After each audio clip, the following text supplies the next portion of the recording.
Chez Sismic Culture d'Impact, l'entrepreneuriat est au cœur de notre ADN. Chaque jour, on accompagne des organisations dans leurs défis humains et leur désir de faire de leur entreprise une véritable destination. S'engager auprès de la relève entrepreneuriale au Québec est important pour nous. C'est donc avec grand plaisir qu'on soutient le projet de Chloé et Camille et qu'on vous souhaite un bon épisode sur 3624, le podcast. Re-bienvenue sur 3624, le podcast. Aujourd'hui, on se retrouve pour un épisode pas solo, à duo.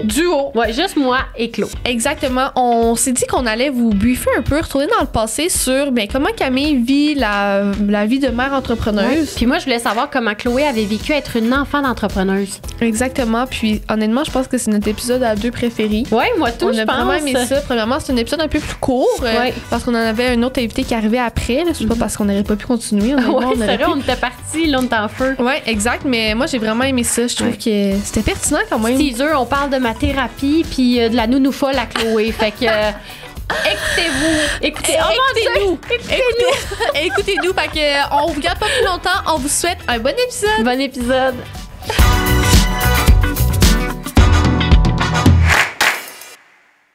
Chloé! Allô? Bienvenue au 3624. Bienvenue à toi aussi. Là, on sait, Chloé, que ta mère est une grande entrepreneure. On l'a reçu d'ailleurs dans notre premier épisode de la saison 2. Oui. Donc, pour remettre les gens en contexte, Marilyn Gagné qui a Dermapur, donc 200 millions de chiffre d'affaires, tout ça. Et elle a bâti son entreprise quand tu étais enfant. Oui. Moi, je trouve ça vraiment pertinent de savoir comment tu l'as vécu en tant qu'enfant.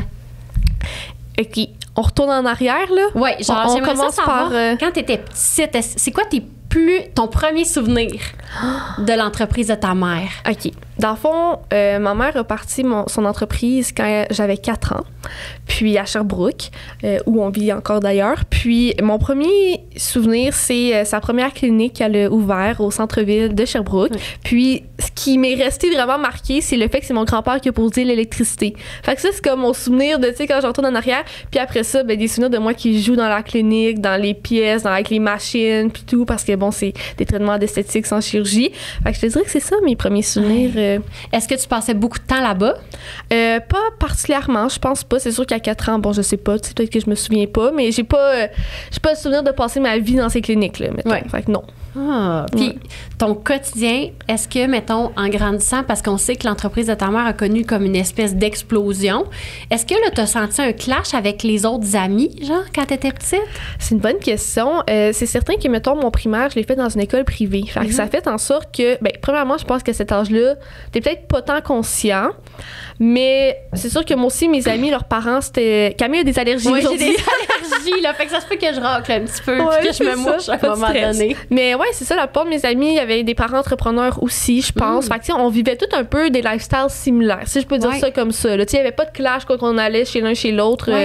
Puis ensuite, c'est sûr que moi, je passais énormément de temps chez mes grands-parents. Fait que ça, c'est certain que je pense pas que j'ai connu d'amis proches qui vivaient cette même réalité. Ouais. Puis, je te dirais que ça a été ça mon plus gros clash, mettons. Ouais. Là. Puis chez tes grands-parents, c'était combien de temps que tu restais là, genre?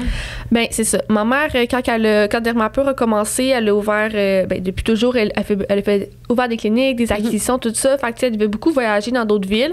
Fait que moi, je passais en moyenne au minimum 2-3 jours semaine chez mes grands-parents, tu sais. Puis ma mère a toujours été une mère exceptionnelle pour moi, monoparentale en fait, principalement. Mais je passais énormément de temps chez mes grands-parents qui étaient là pour moi. Puis c'est ça, dans le fond, mon père vivait à Montréal, donc j'étais principalement avec ma mère. J'allais chez mon père 2 week-ends par mois, à peu près, dans ma jeune enfance. Fait que, je passais comme beaucoup de temps chez mes grands-parents quand même. Là. Puis comment tu l'as vécu? Quand j'étais plus jeune, je l'ai bien vécu. Ils prenaient très bien soin de moi, des super grands-parents. Ils sont encore des super grands-parents à ce jour. C'est sûr que quand je suis arrivée au secondaire, c'est devenu un peu plus challengeant parce que là, t'apprends à te connaître, tu sais, tu découvres. Puis de pas toujours avoir ma mère avec moi, je trouvais ça difficile. Puis là, des fois... Tu sais, c'est plate à dire, mais peut-être que j'utilisais un petit peu ça pour avoir de son attention, dans le sens que là, elle partait plus longtemps. Fait que, mettons, là, elle partait 2 semaines. Tu sais, je te dirais que quand je suis rentrée au secondaire, là, c'était plus je m'en vais à Québec ou à Montréal, c'était je dois m'en aller au BC. Fait que là, elle partait 1 semaine, 2 semaines à peu près par mois. Fait que là, j'étais chez mes grands-parents. Puis là, ça, je trouvais ça difficile parce que c'est ça, comme j'ai dit, je trouvais ça difficile, fait que j'utilisais ça, du genre, t'es partie, puis là, après une semaine, j'étais genre, je m'ennuie de toi, je me sens pas bien, j'étais allée de chez mes grands-parents, mais puis c'était juste... Peut-être juste pour avoir un peu de son... Mais ça se peut que c'était vrai aussi. Ben oui, clairement. Clairement, je m'ennuyais aussi, puis j'avais envie d'être dans mes affaires. Là, moi, je suis comme une fille de routine quand même. C'est ça. Mais j'étais super bien chez mes grands-parents. Ils ont tellement toujours pris soin de moi. Puis c'est juste que je trouvais ça difficile de pas avoir mon parent avec moi, qui était, tu sais, ma mère principalement. Puis, tu sais, mon père était à Montréal, fait que je le voyais pas non plus. Fait que, tu sais, des fois, c'est sûr, je me sentais un petit peu plus seule. Fait que... Mais ouais, j'ai trouvé ça un peu challengeant, mais... Ouais. Puis en vieillissant, mettons, aujourd'hui, qu'est-ce que tu retiens, mettons, du parcours, tu sais, de l'enfance que tu as eue, de regarder ta mère devenir une grande entrepreneur, mettons? Ben, ça a tellement eu d'impact sur moi. Je pense que, premièrement, elle m'a vraiment transmis cette passion, ce qui est quand même positif parce qu'on peut se dire que, justement, finalement, après avoir vécu cette enfance-là, j'ai quand même très envie d'être entrepreneur, puis genre, je l'admire tellement, puis elle a tellement été une bonne mère pour moi. Fait que ça m'a transmis une belle passion. Fait que je retiens que c'est un métier passionnant, stimulant, qui permet de découvrir le monde, de vivre tellement de belles expériences. Après, c'est sûr que à l'envers de la médaille, je trouve que pour un enfant, c'est quand même difficile de pas avoir ses parents si présents. Ben, ma mère, c'est pas qu'elle était pas présente, elle était présente pour moi, tu sais, mais mon père était pas là, puis là, ma mère était là, mais elle voyageait beaucoup. Fait que je me retrouvais des fois seule, puis là, ça, c'était plus challengeant, mais tu sais, ça m'a pas, tu sais, j'ai pas vécu de drame par rapport à ça, rien. C'était juste comme, je suis l'enfant d'une entrepreneuse qui a vraiment eu à voyager beaucoup, puis vivre plein d'affaires, puis ça fait que j'ai été beaucoup avec mes grands-parents, mais encore une fois, tellement une belle chance d'avoir été avec mes grands-parents. Tu sais, j'avais pas de nounou, là. Puis d'ailleurs, une fois, elle a essayé. Je t'ai déjà raconté l'histoire? Non! Je t'ai jamais raconté ça. La nounou qui a essayé de me... Oui, dis-le. Dis-le. Mais je pense que j'ai déjà raconté mais je pense que brièvement, tu me l'as raconté, mais raconte-le. Il y a eu quelques moments dans mon enfance où ma mère a comme voulu engager une nounou parce que, ben là, c'était demandant pour mes grands-parents aussi. Puis le voyagement, j'étais allée. Fait que j'étais à la maison, mais il y a eu 2 fois dans mon secondaire où finalement ça n'a pas fonctionné. Mais il y a eu une fois quand j'étais vraiment plus jeune, au primaire, qu'elle a engagé une nounou. Puis jour 1, la nounou, elle fait la bouffe, elle me rapporte de l'école, elle est top. Jour 2, la nounou fait une psychose dans ma maison. Et là, demandez-moi pas pourquoi. La nounou fait une psychose. Ah ouais, une vraie psychose. Attends, puis demandez-moi pas pourquoi, mais on avait des caméras de surveillance dans notre maison, OK? Puis c'est la maison d'un ex-conjoint de ma mère. Puis la nounou pensait que Dieu était dans la caméra. Donc tout le long, elle parle à la caméra. Non. Fait que ma mère a un tape de comme Adamo dans Occupation Double, genre quand il parle à la caméra. Ah ouais, genre, il fait ça? Il faisait ça. En tout cas, vas-y. Fait que là, OK, la nounou, premièrement, elle est habillée en genre amérindienne. Fait qu'elle a comme des plumes. Puis c'est l'hiver, il fait genre -20. Là, okay? Mais là, t'as peu, là. Elle rentre chez nous demain. Puis là, est-ce que ta mère est là? Non. Il y a personne. Fait que sa tâche, c'est genre de préparer la bouffe avant que je revienne. Ah, okay, parce que t'allais revenir l'école. En fin de journée, je suis en maternelle. Fait qu'elle arrive avec des plumes d'amérindienne. Elle arrive, elle est habillée en amérindienne. Puis là, moi, j'ai pas vu le tape parce que je suis vraiment moumoune. Fait que je peux pas checker ça. Elle arrive en amérindienne. Puis là, elle fait plein d'affaires. Genre, elle assoit toutes mes poupées en rond. Elle fait genre des rites avec eux. Elle sort tout ce qu'il y a dans le frigidaire. Elle étend tout partout. Elle donne des coups de hache partout dans la maison. Elle se promène avec son hache. Elle donne des coups des portes, des ci, des ça. Mon beau-père, mon ancien beau-père de ce moment, avait une moto. Elle a pitché la moto par terre dans le sous-sol. Elle a donné un coup d'âge dans genre une affaire d'eau, je sais pas trop, genre une tank d'eau. Non, elle a foutu le bordel, là. Puis là, après ça, elle était avec son âge, son kit, puis tout. Elle a tout viré à l'envers. Et là, elle regarde la caméra, elle dit « J'ai purifié la maison, maintenant je dois purifier l'enfant. » Et elle part me chercher à l'école. Fait que là, elle arrive à l'école. Oh mon Dieu, je m'excuse, je vais me tasser du micro parce que je vais crier. Elle s'en va te chercher à l'école. Je t'ai jamais raconté ça? Ben non! Fait que oui, elle s'en va me chercher à l'école habillée en plume. Puis là, dans ça là, j'habitais à Saint-François-Xavier de Brompton. Fait que j'allais à une petite école de région et tout. Puis là, elle arrive. Mais tu sais, mettons, ton fils finit l'école à 3 et là, il était là genre à 2 heures. Tu sais, fait que là, okay, ils sont normal. T'es habillée en pas hiver, pantoute. Il fait -20, t'es en amérindienne. Elle est toujours en robe d'amérindienne, genre des plumes. Puis là, elle est comme, je viens chercher Chloé d'Aigle. Mais elle a des enfants aussi. Là, elle venait pas chercher ses enfants. Juste moi, là, l'école est genre, un peu bizarre. Fait que tu sais, ils sont comme non, on va pas te laisser partir avec Chloé. Puis là, à ce moment-là, en parallèle, ma mère reçoit un appel de la police. La police dit, on veut juste vous aviser que, je sais pas quoi, là, il s'est passé quelque chose, mais inquiétez-vous pas, comme tout est sous contrôle, on a votre fille. Là, ma mère est comme, OK, continue de travailler, tu sais, je sais pas trop. Là, la police rappelle. Ils sont comme, ouais, non, il va vraiment falloir que vous reveniez à la maison, finalement. Fait que ma mère panique, genre, elle revient à la maison. Et puis, c'est ça. Finalement, ce qu'on a découvert, c'est que, ben, premièrement, je suis saine et sauve. Vous pouvez voir, je suis bien en vie. Personne t'a purifié à ce jour. Personne m'a purifié à ce jour. On a peut-être passé un petit bâton de sauge, c'est ça. là, Mais genre. sincèrement, je pense qu'elle m'aurait tué, là. C'est pas une blague, là. Purifier l'enfant. Elle a purifié à la maison avec des coups de hache, là. Je sais pas comment qu'elle allait me purifier, là. Elle t'aurait mis au centre de tes poupées, genre.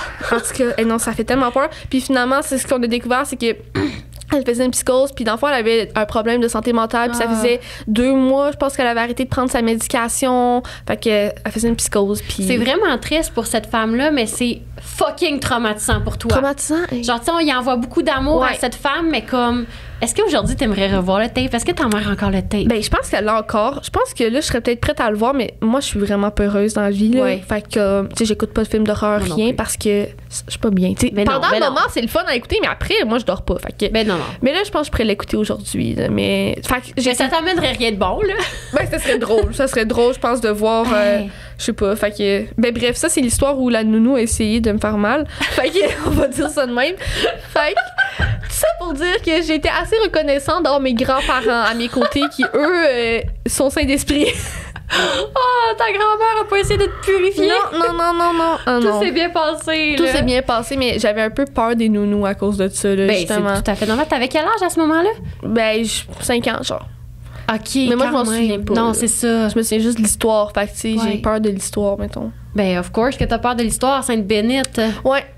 Fait que, mais sinon, grandir avec mes grands-parents puis tout, ça a bien été. J'étais vraiment... Ils ont tellement bien pris soin de moi puis tout. Puis après ça, ben c'est ça, là. Moi, j'aimerais ça que tu me parles parce que, tu sais, on a commencé à travailler ensemble quand t'étais plus jeune. Ouais. Je me souviens que tu me disais souvent que tu voulais pas nécessairement être entrepreneur.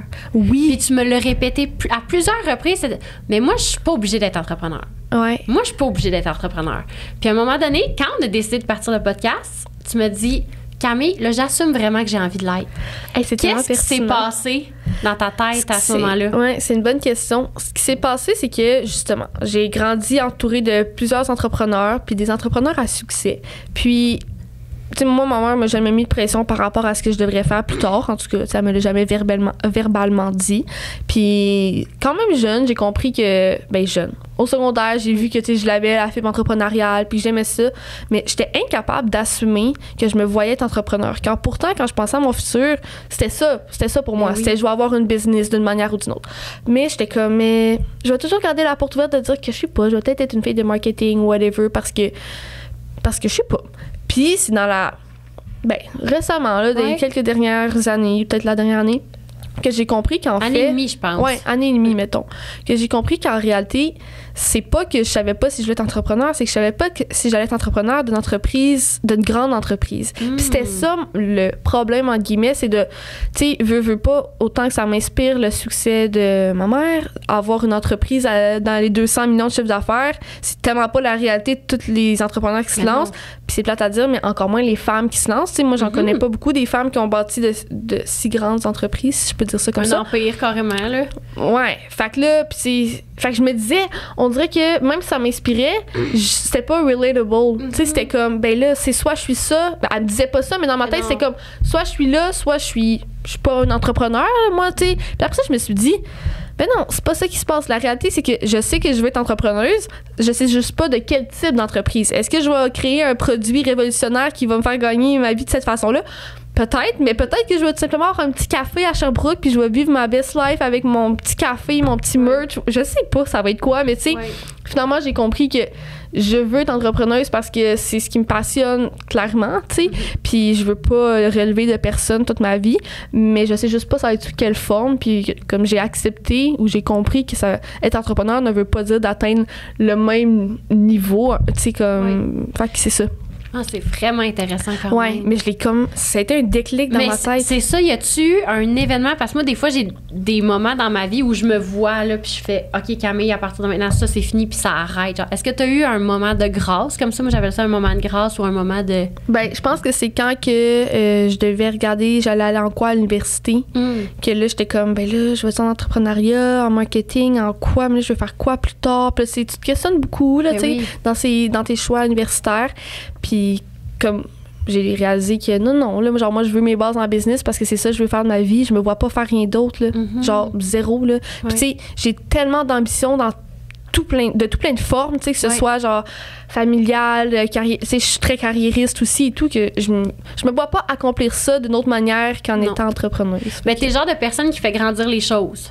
Ouais. Tu sais, mettons, tu vois un espace, tu vois le potentiel. Tu regardes quelque chose, tu vois plus grand que la chose en tant que telle. Oui, je comprends ce que tu veux dire. Tu sais, exemple, on parlait de nos brunchs, là, puis tu parlais que toi, le brunch, t'aimais faire une méga salade de fruits, un ci, un ça. Oui. Tu sais, pour moi, il peut avoir juste du bacon puis des œufs, puis je suis bien contente, là, tu sais. Ouais. Fait que t'es le genre de personne qui voit le potentiel puis qui a envie de le maximiser quand tu fais quelque chose. C'est vrai, puis vraiment, parce que, puis ça, c'est un autre fait qui m'a comme confirmé que j'avais vraiment envie d'être entrepreneur, c'est que tous les projets qui m'intéressaient, ou même si toi tu m'aurais partagé, exemple, moi, qu'est-ce que tu veux faire, Camille, je veux être coiffeuse plus tard, ben moi, mon réflexe, c'est de me dire, ben pars-toi ton salon. C'est ça. Tu sais, fait que là, je me disais, ben Claude, genre, si constamment tes réflexes, peu importe c'est quoi, c'est que la personne la porte à un autre niveau, puis elle devienne maître de son destin. Ben clairement, toi aussi, ça va être ça, là, tu sais. Fais-moi pas croire que tu vas travailler dans un café toute ta vie, tu vas le bâtir toi-même, ton café, là, tu sais. Oui. Fait que, c'est de même que j'ai comme découvert que finalement, ça s'est confirmé que c'était ça que je voulais faire de ma vie. Mais c'est vraiment intéressant. Ouais, tu trouves? Ouais, vraiment. Je trouve ça le fun parce que, tu sais, moi, je le vis à l'inverse, d'être une maman comme entrepreneur qui fait garder beaucoup son enfant. Puis je me suis souvent inquiétée de ça, tu sais. Ben, c'est ça. Comme quand même, là. Toi? Fait que de voir comment t'as évolué là-dedans, je trouve ça hot. Ben, merci. Puis oui, c'est vrai que c'est intéressant, mais justement, maintenant, moi, je veux comprendre un peu comment toi, la mom life d'être une entrepreneuse, puis avoir... ben là, je suis entrepreneuse en passant. Oui, c'est ça. C'est-tu une entrepreneur ou non, une entrepreneuse? Mais ça, c'est très drôle parce que dans mon projet de recherche que j'ai fait récemment, j'ai comme compris, j'ai fait mes recherches pour savoir si c'est entrepreneur ou euse. C'est euse. Parce qu'en général, de toute manière, tout ce qui finit par heure au masculin devient euse au féminin. Fait que c'est, mettons, chanteur, chanteuse, tu sais. Ah ben oui. Mais c'est drôle parce qu'on dit souvent entrepreneur pour une femme, puis quand j'en ai parlé à ma mère, par exemple, elle a dit, là, arrête de me dire entrepreneuse, moi j'ai aimé que tu m'appelles entrepreneur. Ouais. Je suis quand même, je l'ai pas confronté, mais c'est genre pourquoi, tu sais, l'homme on l'appelle entrepreneur, toi c'est entrepreneuse au féminin, mais tu veux pareil qu'on dise entrepreneur, fait que tu sais, bref, je peux dire entrepreneur mais c'est entrepreneuse techniquement. Tu préfères quoi? On va dire entrepreneuse de bord. Oui, bon. On va le nommer. On va nommer les vrais mots. Exact. Donc, toi, une mère entrepreneuse avec un enfant, tu as eu ton fils jeune. Veux-tu nous ramener un peu en arrière sur comment tu es entrée dans ce monde-là? Ben en fait, moi, c'est mon fils qui m'a donné envie d'être entrepreneuse. Oui, OK. Oui, parce que, non, c'est pas vrai pantoute, là. Dans le fond, je dis ça, puis en fait, au départ, quand j'ai commencé en coiffure, moi, c'était la coiffure qui me passionnait. Puis avoir un salon, c'était dans mes plans, mais c'était pas pour tout de suite. C'était dans mes plans parce que, tu sais, ben là, j'ai déjà raconté, je pense, dans notre histoire que je me faisais des jeans délavés puis que j'avais une compagnie qui s'appelait Cam Design Girl puis que, genre, le concept de profit, je l'ai compris à 8 ans avec le magasin de ma grand-mère, tu sais, comme, genre, c'était une vente de garage puis j'achetais des liqueurs puis je les revendais le double du prix aux gens qui venaient magasiner puis là, je gardais ces sous-là. Fait que j'ai toujours aimé le fait d'avoir un magasin, d'avoir des clients, de m'occuper des gens qui rentrent chez vous. Ça, j'ai toujours eu ça en moi, mais le fait de grande entreprise et tout, plus ou moins, tu sais. Fait que bref, quand je suis rentrée en coiffure, ben là, j'ai eu mon fils par surprise. Oui. Puis financièrement, j'avais envie de plus. Puis je voulais plus aussi pour mon industrie. OK. Fait que, mais il y a aussi une grande partie qui était motivée par mon fils. Parce que je voyais bien qu'il y avait des sous qui rentraient dans ce salon-là, Cardi à l'époque. Puis j'y voulais. Ouais, c'est ça. Comme moi, je voulais une plus grande vie. Puis c'est drôle parce que dans des livres que je me suis écrits quand j'étais petite, moi, je me voyais vivre dans un condo au centre-ville de Sherbrooke avec mes enfants.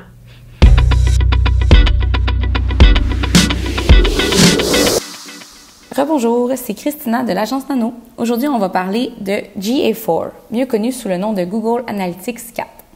Si vous avez un site web, vous devriez avoir Google Analytics d'installer parce que l'outil permet de suivre en temps réel et d'enregistrer les données de vos visiteurs. Donc, dès le 1er juillet 2023, tous les comptes Google Analytics vont devoir passer à GA4. Il s'agit de la nouvelle génération d'analyse proposée par Google. Pas de panique, vous avez encore le temps de faire la migration, mais plus vite vous le faites, mieux ce sera. Parce qu'il ne sera pas possible de transférer vos données d'une plateforme à l'autre. Notre conseil est donc d'exporter les données des années précédentes qui pourraient être pertinentes pour votre entreprise. GA4 va vous proposer une toute nouvelle interface, de nouveaux tableaux d'analyse, la création de rapports personnalisés et un suivi appelé multiplateforme. Ça fait beaucoup d'informations pour aujourd'hui. J'ai donc rédigé un article sur le sujet qui répondra à toutes les questions des auditeurs. Le lien se trouve dans la description de l'épisode.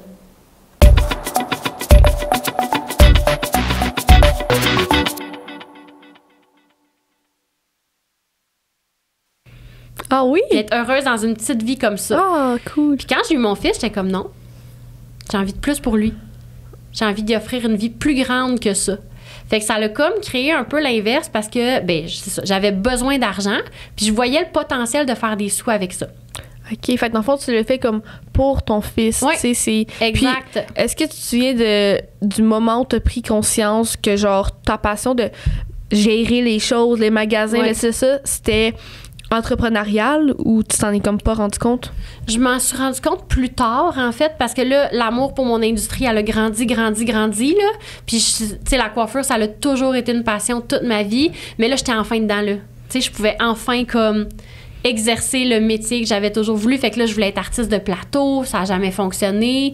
Après ça, je voulais partir une ligne de produits. Mais tu sais, j'avais pas d'idée. J'aimais déjà les produits que j'utilisais. Puis c'est quand j'ai eu le salon, le premier salon, que là, j'étais comme, OK, j'aime vraiment ça. Gérer, puis m'occuper des gens, puis m'occuper de tout, puis dire bonjour, bienvenue chez nous, genre. Bienvenue dans mon environnement, bienvenue dans ce qu'on fait et tout. Mais pour revenir plus à mon rôle de mère, c'est ça, c'était vraiment plus le côté financier, puis le côté exemple à donner à son enfant aussi. OK. Je trouvais ça hot de montrer à mon fils que même si j'étais une maman célibataire à cette époque-là, j'étais capable de lui offrir une belle vie, puis de me dépasser, puis de faire un projet qui me tenait à cœur. Mm-hmm. C'est quelque chose qui me ramenait souvent, en fait. Ouais, c'est vraiment intéressant. Puis tu sais, toi, t'as vécu, t'as eu un salon il y a quelques années, après ça, t'es retournée à être une employée, puis après ça, là, maintenant, t'as un nouveau salon. Est-ce que tu pourrais comme nous situer à comment tu comparerais ces deux vies d'entrepreneur? OK, c'est vraiment pas pareil. Mettons, James, je l'ai eu à 18 ans. Je suis tombée copropriétaire, mais en fait, le faux copropriétaire. Si jamais vous avez des questions sur mon histoire, allez écouter l'épisode où on partage ça, où on se présente, parce que c'est quand même une longue histoire à raconter. Fait que, bref, j'étais dans mon époque où est-ce que James était tout petit.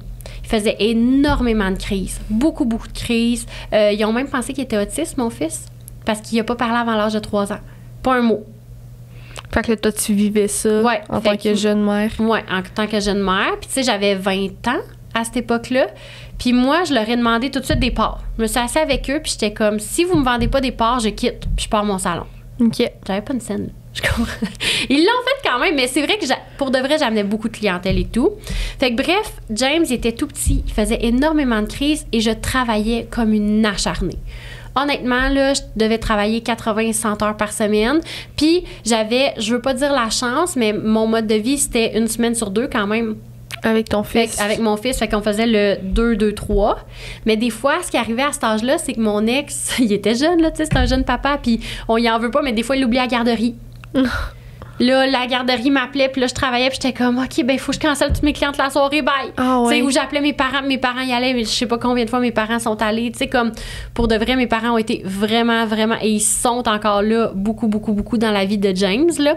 Fait que c'est vraiment fou. Toi, en tant que jeune mère, est-ce que t'en avais des struggles de genre-là? Tu sais, mettons, lui, des fois, ça y est arrivé d'oublier James. Mettons, toi, en étant si jeune et en ayant un bébé, t'as-tu vécu genre des affaires de même? Vraiment, j'avais aucune structure de vie. Ah ouais? Aucune structure de vie. Tu faisais juste comme vivre au jour le jour? Au jour le jour, à la minute même, là, j'avais vraiment de la difficulté à me situer dans mon espace-temps. Moi, j'étais constamment dans le moment présent, tu sais, comme quasiment avec une énergie plus masculine, là, tu sais, comme un gars, c'est bien dans le moment présent, puis tout en général, là. Oui. Mais j'étais un peu plus là-dedans, puis, tu sais, moi, c'était comme, ben j'ai une cliente là. OK, puis ton fils? Oh! Max, peux-tu aller chercher, s'il vous plaît? Souvent. Heureusement que j'ai eu mon entourage, parce que c'était comme, c'est un gros projet, je le fais là. Oui. Tu sais, puis c'était comme, no matter what, j'allais le faire, le projet. C'était comme pas une question de... Puis ça, je me suis sentie coupable, puis je me sens encore coupable aujourd'hui d'être un peu de même. De comme, no matter what, c'est ça le projet. Puis il faut que je le fasse malgré mon rôle de mère. Puis tu sais, là, en vieillissant, James, il faisait gros des crises petit, puis il en a fait beaucoup moins. Puis c'est un enfant qui va vraiment bien à l'école et tout. Fait que, mais tu sais, moi puis James, on a eu une relation difficile, là. Genre, vraiment difficile. Tu sais, on dirait que vu que j'étais pas alignée, j'ai un fils qui a besoin de beaucoup de structure. Contrairement à moi, là. Fait qu'on a vécu... Ben on en vit encore de la confrontation par rapport à ça. Tu sais, ce matin, pas peur de le dire, je l'ai amené en retard à l'école. Puis il m'a dit que c'était gênant, tu sais. Puis moi, je me préparais vite. Puis là, oh shit, il est 8h15. Faut partir, tu sais. Fait que ça fait partie de ma personne. Je pense que je sois entrepreneuse ou pas, ça aurait fait partie de moi. Ouais. Il y a ça. Mais mon projet, il est tellement fort, tu sais, qui est quasiment égal à mon rôle de mère. Puis aujourd'hui, j'ai pas peur de le dire. Mais c'est ça. Fait que ça se rapporte un peu à la comparaison qu'on est en train de faire de genre, ça, c'était ta vie d'entrepreneuse il y a genre 10 ans, quasiment. Puis là, t'as ta vie d'entrepreneuse aujourd'hui où tu t'assumes plus, tu le vis comment? Ben vraiment mieux, là. Oui. Vraiment mieux aujourd'hui parce que, tu sais, des fois, ben là, je me sens beaucoup plus mal de faire garder mon fils par mes parents, là. Tu sais, un peu comme ta mère a probablement vécu avec l'histoire de la nounou et tout. Tu sais, comme, pour de vrai, des fois, je leur en mets beaucoup sur les épaules, là. Tu sais, le nombre de fin de semaine qui a passé là parce que je travaillais les samedis, le nombre de soirées qui a passé là, c'est fou. Mais chez nous, on a la mentalité d'être élevé par un village. Oh. Oui, ma mère, elle dit souvent ça. Elle est comme... Puis ma mère, elle veut pas que je dise qu'elle garde. Ah oui? Elle veut dire je m'en occupe. Elle dit, je suis ta grand-mère, je m'en occupe. C'est ça, une famille. Oh. Fait que ça, c'est la mentalité qu'il y a chez nous. Puis c'est ce que j'ai vécu en tant qu'enfant parce que quand j'étais petite, moi, mes parents s'impliquaient dans beaucoup de comités. OK. Fait que ma mère est partie dans des week-ends. Eux autres, ils militaient pour la musique dans les écoles primaires. Fait que pour que ça reste accessible, la musique puis l'art musical aux enfants. Fait que, tu sais, mes parents, ils étaient dans, je te dis, tous les comités. Là, le conseil d'établissement, le syndicat, ils ont tout fait. Je me faisais garder chez ma tante Claire puis chez mes grands-parents, puis c'est de mes plus beaux souvenirs, là. Non. Tu sais, fait que il y a ça aussi qui a aidé un peu. Mais je te dirais que le plus gros struggle qui a été à régler, c'est le fait de dire... Puis ça, je l'ai réglé en thérapie, là. Je l'ai réglé en thérapie. J'ai vu une thérapeute familiale en 2020 pour ma relation entre moi et mon fils, me faire plus respecter parce que j'avais tellement de culpabilité que souvent, je le laissais me marcher dessus. Parce que dans le fond, j'étais pas là, fait qu'il y avait le droit, tu sais. Ouais. Comme c'est fucking intense un peu, là. Mais ça fait vraiment beaucoup de sens. Ouais. Puis justement, comment t'es arrivé à aujourd'hui être capable d'assumer que ta carrière est presque aussi importante que ton rôle de mère parce que t'es tellement passionnée? Ouais. Ben c'est la thérapie. Ouais. 100% la thérapie. Pour de vrai, en 2020... j'ai fait une première thérapie personnelle en 2018 ou en 2019? Donc en 2023. Ouais. Mais c'est quand j'ai acheté le salon, 6 mois après le salon. Fait que genre mi-2019, j'ai commencé une thérapie. Mais finalement, c'était... Ben en fait, j'avais contacté une thérapeute parce que j'arrivais pas à me faire de chum. Je faisais que travailler, puis honnêtement, je faisais peur aux gars. Ça allait pas du tout, ma vie sentimentale, là. Je suis vraiment allée la consulter pour ça. Pour finalement me rendre compte que... Tu sais, des fois, tu nommes que ta valeur principale, c'est la famille pour bien paraître. Ouais. Mais c'est peut-être pas ça. Puis c'est correct. Je comprends. Tu sais, fait que ça a été du travail plus en thérapie de creuser c'est quoi qui est vraiment important pour moi. C'est quoi que j'ai envie de prioriser. Puis le fait de prioriser ce qui est important pour moi, ça me rend une meilleure mère. Mmh. Il y a ça, puis il y a toutes sortes de modèles, puis d'accepter que t'es pas la maman. Mon fils aura jamais une note dans sa boîte à lunch. Il y a pas de boîte à lunch. Comme... Je suis pas une mère comme ça. Je suis pas une maman. Je sais pas comment l'expliquer, mais la classique mère dans une... Tu sais, qui te fait un lunch, qui pense à tout. Je suis pas cette maman-là. Oui, puis merci de le partager parce que je suis certaine qu'il y a tellement d'entrepreneurs qui vivent ça aussi, puis de personnes en fait, là, mais tu sais, j'ai l'impression que les entrepreneurs, c'est souvent des personnes passionnées comme toi, comme moi. Puis moi aussi, là, j'ai pas de gêne à le dire, là, tu sais, genre j'adore ma famille, puis je suis très familiale. Toi aussi, t'es très familiale. Ben oui. Mais... ma carrière me passionne plus que tout, là. Comme je suis passionnée parce que moi, là, depuis que je suis toute petite, je le dis, moi, j'ai jamais l'impression que je travaille parce que tous les emplois que j'ai me passionnent puis j'ai l'impression que je m'amuse, tu sais. Fait que c'est beau quand même d'être capable de l'assumer, mais c'est vrai que c'est comme c'est tabou puis c'est mal vu à un certain niveau. C'est vraiment mal vu, là. Tu sais, moi, je vais vous le dire, là, pousser un enfant d'une balançoire, j'aime pas ça, là. Ouais. Mais voir mon fils se développer en tant qu'enfant, puis le voir avoir des amis, développer des relations, développer des passions, je trippe de le voir comme ça. J'adore, on a fait des voyages ensemble, moi puis mon fils, puis c'est les meilleurs moments de toute ma vie, genre, que j'enlèverais pas. Fait que c'est un peu, tu sais, dans le quotidien, au day-to-day, c'est ça, de vivre de ma passion, je pense que ça va lui permettre à lui de vivre de sa passion, mais il faut accepter que je suis un modèle de mère différent. Ben, tu sais, ta vie, c'est pas être une mère. Non, et puis c'est tellement, comme tu disais, plein de modèles différents. Puis il y a des mères tellement admirables qui dévouent toute leur vie à leur enfant. Ils restent à la maison. Puis c'est vraiment admirable. Mais c'est tout aussi admirable, une mère comme toi qui qui adore son enfant plus que tout au monde, Ben oui. mais tu sais, c'est ta priorité numéro 1, clairement, ça se voit, sauf que tu es très passionné de ce que tu fais aussi, Oui. puis tu sais, ça prend beaucoup de place dans ton quotidien, puis tu es Exactement. bien là-dedans. Puis une autre question que je me pose, c'est justement, toi, tu sais, ça fait plusieurs années que tu es dans le monde entrepreneurial, comment ça a affecté tes relations amoureuses d'être une entrepreneuse? On en Hey, parlait tantôt. Ça l'a vraiment affecté ma vie amoureuse. Ouais, hein? Ben, Parce ça que- a pris du temps. Ça l'affecte encore aujourd'hui, là. Ben, Je peux c'est pas sûr. dire que dans mon Ouais, couple, il ouais. n'y a pas des discussions par rapport au fait que le salon prend beaucoup de place parce que, tu sais, mettons, moi, j'ai pas peur de le dire que dans ma vie, j'ai connu mon chum en 2020 alors que mon salon était fermé. Mhm. Puis garde-moi d'une maison, là. Je vais en faire du stock. Tabarouette, si tu m'enlèves mon entreprise, là, je vais Ben en oui. faire du Ben stock oui. dans la maison, puis organiser des fins de semaine, puis des ci, puis des ça, parce que je suis comme ça. Tu sais, je suis une personne qui prend les devants. Mais là, redonne-moi mon entreprise avec toutes les possibilités du monde. Au pelail, je vais être pas mal moins présente les week-ends. Je vais être pas mal moins... Ma tête va être beaucoup moins à la maison. Elle va être au salon, puis ma passion, elle revit. Donc, ça peut créer des clashs parfois de un chum qui m'a connue full Présente. présente, puis justement entrepreneuse de la maison. Ouais. Genre, je sais pas si tu comprends. Comme Oui, oui. Mon rôle d'entrepreneur, je le mettais là, puis après. Mais dans mon célibat, là, je pense que j'ai fait peur à bien des gars. Mais c'est ça, parce que tantôt on en parlait, Ouais. puis moi je me disais genre, ça doit être un certain niveau, un turn-on pour un gars, de genre la fille entrepreneuse qui a de l'ambition, puis là toi tu me dis, ben moi ça a fait peur aux gens. Ben en fait, moi, ça les turnait on bien raide. Ça les turnait on. Ouais. Ok. Sexuellement, Ah. ça les turnait on. Genre, wow, tellement hot, t'accomplis tellement de choses, t'as tellement d'énergie, vraiment cool. Mais s'engager sérieusement, là, Ça leur faisait peur. ben en fait, hey, pendant 6 ans de ma vie, j'ai été célibataire à rencontrer des gars puis à pas aller plus loin que des dates, là. Mais j'étais le genre de personne, OK? C'est ça l'affaire. C'est que moi, j'aime me projeter dans le temps. J'aime me projeter dans l'avenir. J'aime parler d'avenir. J'aime les projets. Fait que là, j'étais le genre de fille en date qui était comme, tu te vois où dans 5 ans? Mais moi, pour parler, là, m'en fous si tu le sais pas, puis tout, mais ça mettait une pression sur les gars énorme. C'était là. confrontant de face à eux-mêmes dans le fond finalement. Ben, carrément, là, puis c'est complètement. Puis s'il n'y avait pas eu la COVID, je pense que je serais peut-être encore célibataire aujourd'hui. Ouais. Il y a un gars avec qui on a connecté plus longtemps, pendant presque 1 an et demi, puis lui aussi avait une entreprise, puis on faisait que parler de ça tout le temps. Là, Ok. j'étais plus capable. Ok, t'étais plus capable. Mais on était 2 personnalités vraiment contraires, là. Tu sais, mettons, mais je trouvais ça intéressant, puis on se parle encore aujourd'hui, puis il va avoir un petit bébé bientôt, puis tu sais, comme, lui, il me challengeait beaucoup, là. Lui, il voulait pas que je déménage le salon.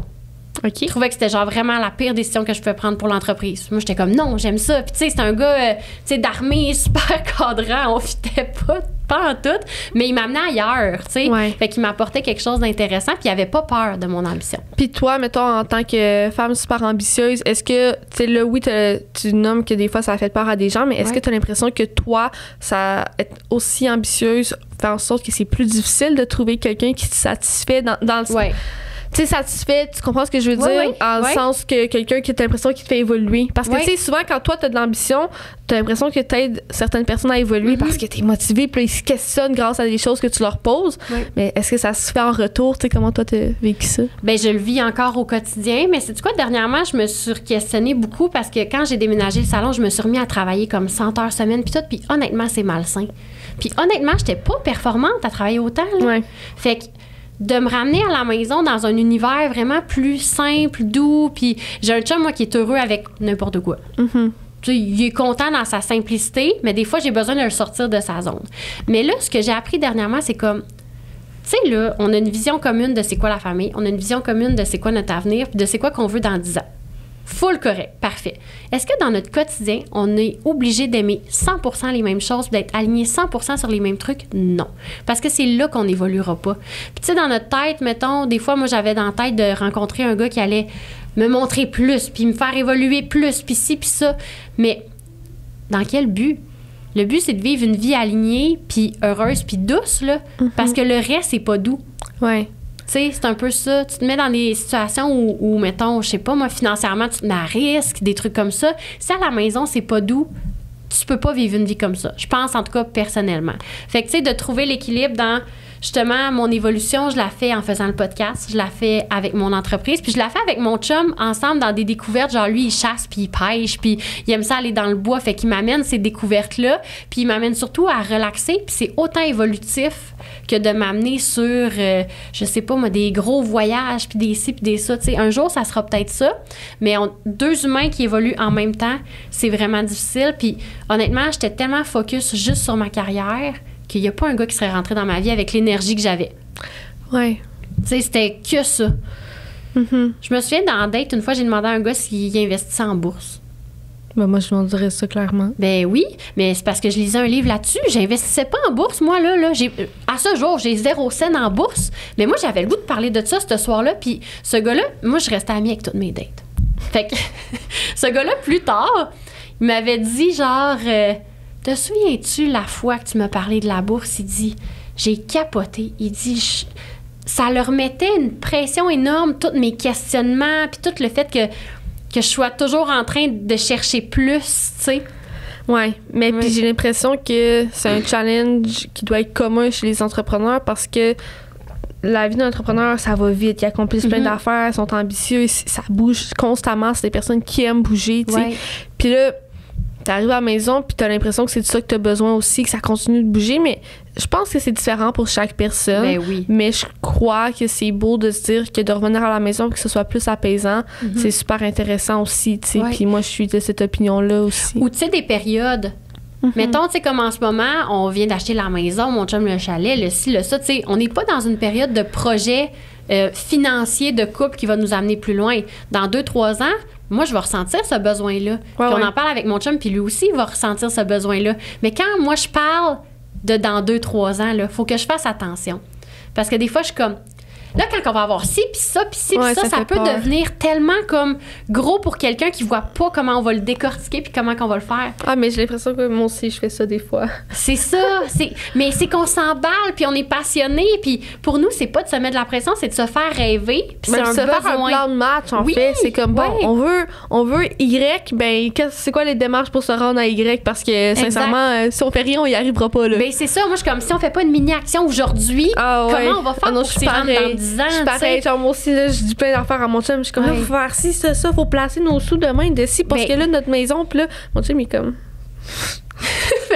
j'ai pas une scène en ce moment, qu'est-ce que tu veux que je fasse? Ben, c'est ça. non, je niaise, là, je sais pas. Mais c'est un peu ça parce qu'on a, tu sais, on a acheté la maison cette année. Puis on a fait, tu sais, mon chum a fait des investissements de son côté. Il a fait un duplex, il a revendu, racheté la maison, c'est ça. Fait que, mais j'ai pas plus une scène que lui. Je viens de déménager mon entreprise. Je comprends. J'en ai pas plus que lui. Ça devrait pas mettre une pression, mais j'en parle tellement intensément puis avec cœur. Parce que t'es prête à prendre action pour les avoir, ces sous-là. Pour c'est comme, OK, en ce moment, on n'a peut-être pas le montant pour Y, mais comment qu'on le ramasse, ce montant-là? Puis, tu sais, qu'on se rapproche tranquillement de notre objectif. Mais j'imagine que ça peut faire part à du monde. Moi, je l'ai pas vraiment vécu, mais... Mais je suis sûre que l'inverse, tu sais, comme autant hommes-femmes, des gars entrepreneurs, ben, je sais pas si les gars vivent pas ça.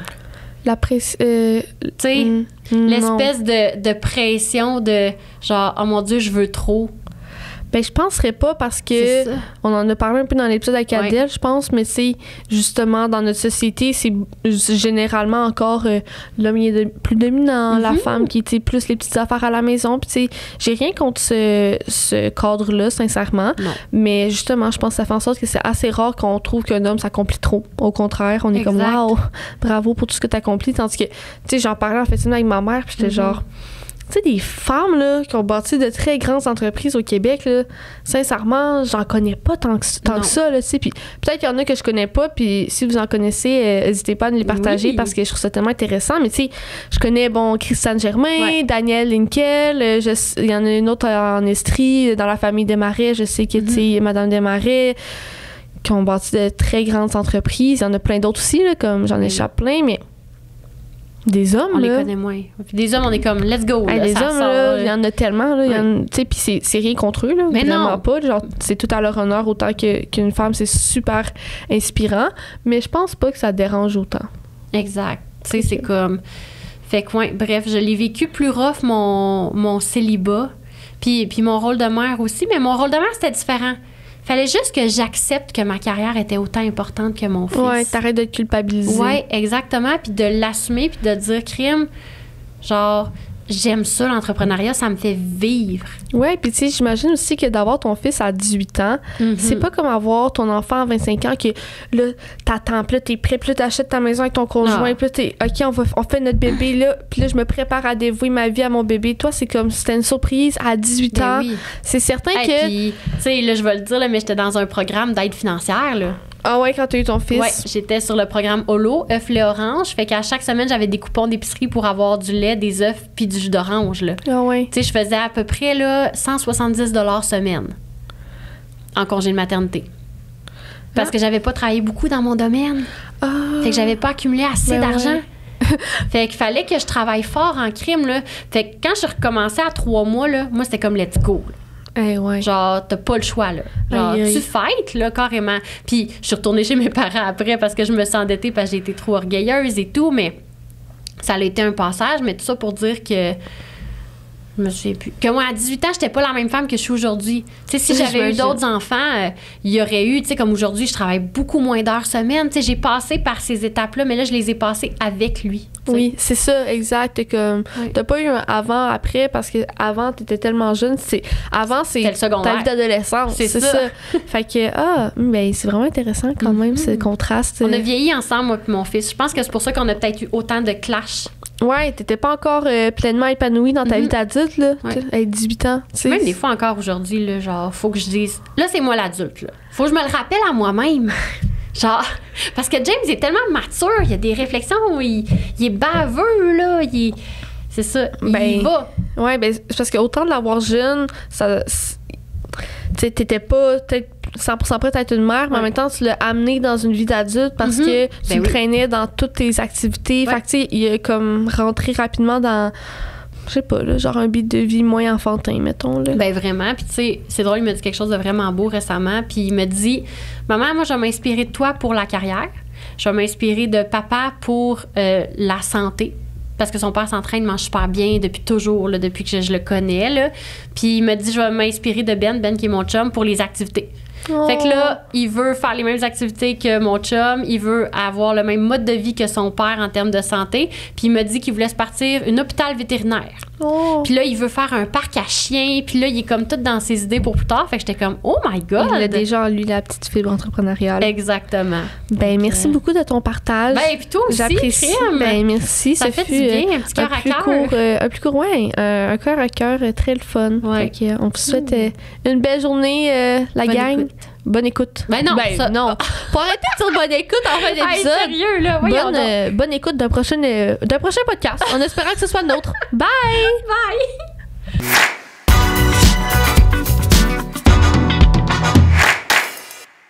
Cette saison de 36-24, le podcast, est propulsé par Sismic Culture d'Impact.